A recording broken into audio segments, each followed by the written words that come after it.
Na verdade, não precisa passar uma vez na grande só. Já falei, já colocou no nosso cara. Só um instantinho, peraí. Tá. Pode falar, daí depois eu venho para cá. No caso, assim, foi lá autorizado um loteamento novo. Eu sou o dono do loteamento com, sei lá, 100 lotes.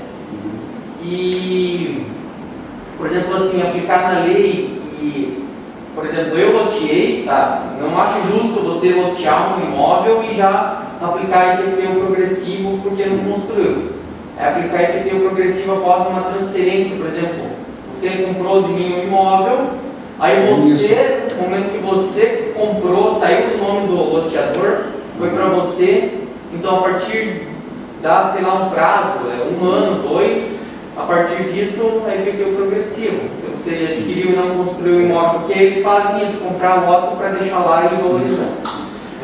Eu vou aconselhar vocês o seguinte, a gente não consegue aprofundar nesse tema aqui, tá? Eu vou deixar assim, ó, boa parte disso que você está falando está na Lei 10.527, que é o Estatuto das Cidades, tá?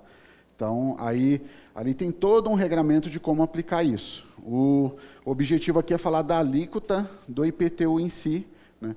E isso aqui também uma boa estrutura para fazer um curso, às vezes, específico para aprofundamento aqui, que a gente, infelizmente, a gente não consegue, tá? Mas aqui o que eu quero falar para vocês, dessa regra que eu acabei de comentar aqui, em relação aqui às alíquotas do IPTU. Cadê aqui? Aqui, ó, é o 8º. Decorre de 5 anos, então, deixa eu ver aqui. Deixa eu dar um Ctrl F aqui.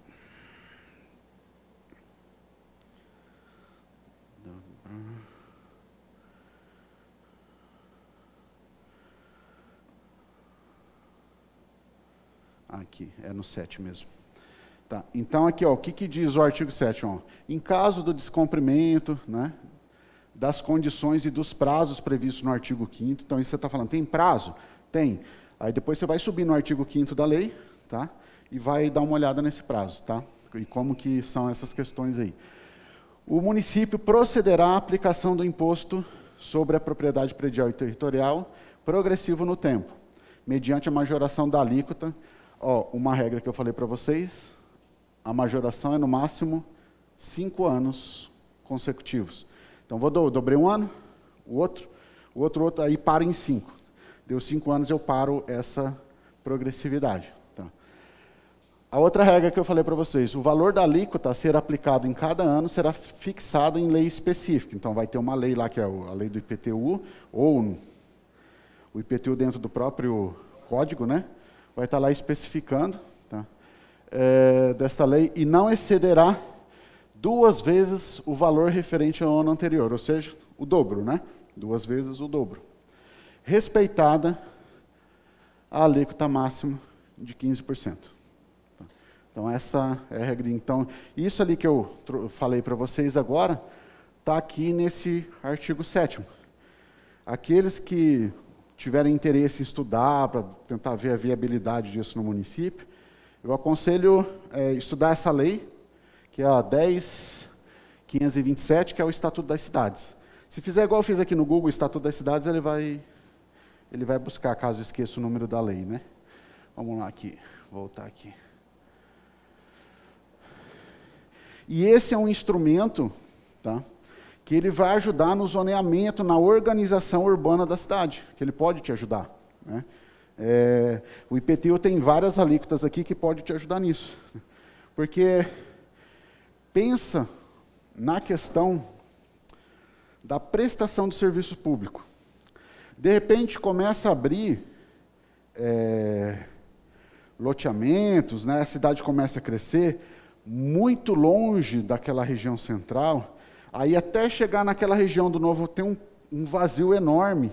Ou seja, por exemplo, a coleta de lixo vai ficar mais cara, né? Porque ela podia estar um pouco antes aqui, vai estar mais longe, né?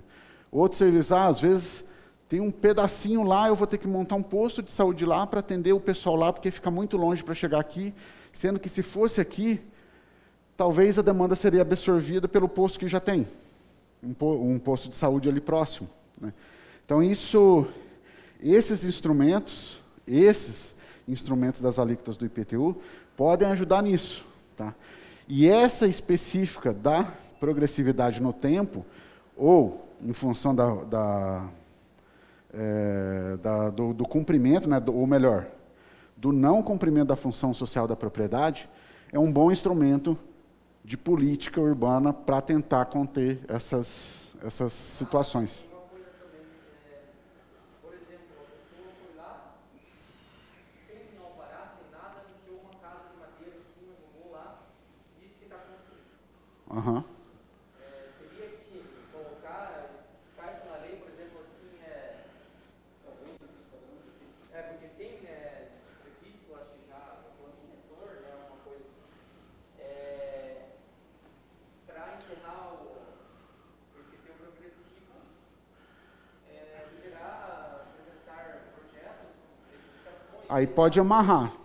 Poderia amarrar, tentar amarrar. Um barraquinho lá em cima, Pode amarrar. Pode tentar amarrar, né? Pode tentar amarrar. Agora, por exemplo, se ela construiu, porque aí a gente está misturando dois assuntos, né? Um tributário com um de código de postura, que é o código de postura do município com o código tributário. O código de postura ele vai falar assim, ó, para você construir, você tem que ir no município, pegar autorização, levar projeto, provar projeto, né? Bem resumidamente.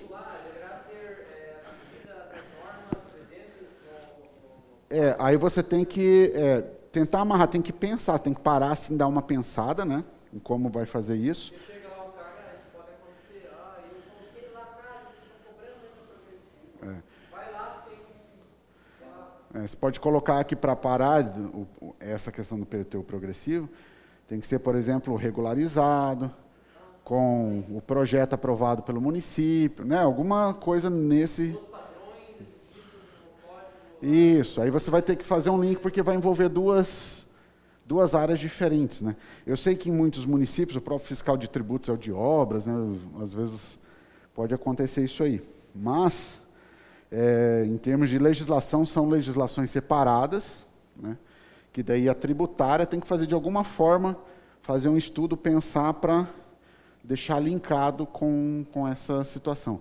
Normalmente, da parte tributária, o que você vai conseguir linkar, porque quando eu tenho o código tributário, eu vou ter dois cadastros, quando você está fazendo o código tributário. Eu tenho o cadastro mobiliário, que é da questão do ISS, de atividades, de taxa de licença e funcionamento e tal. E eu tenho o cadastro imobiliário, né, que daí vai ser referente aos imóveis. Então, daí nessa parte, talvez também você pode linkar alguma coisa, que considerar-se imóvel tipo regularizado, aquele com projeto aprovado de acordo com as normas estabelecidas na legislação, enfim. Tem que pensar, na verdade, parar, pensar num texto, em alguma forma, para você fazer um link daí. Mas eu vejo que tem como sim. Tá?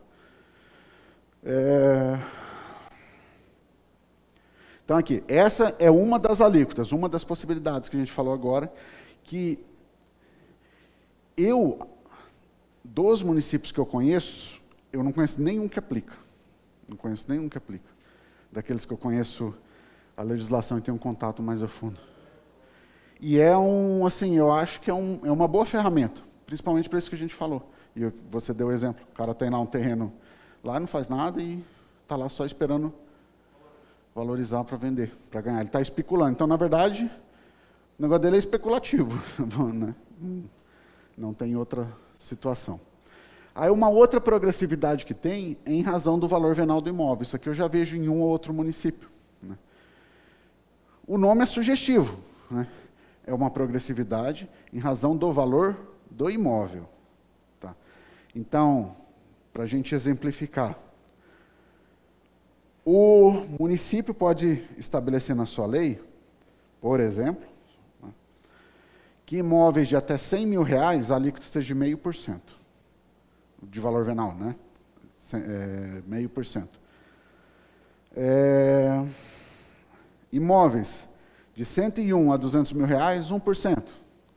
Imóvel acima de 200, exemplo só, né? Acima de R$200 mil, 2,5%, exemplo.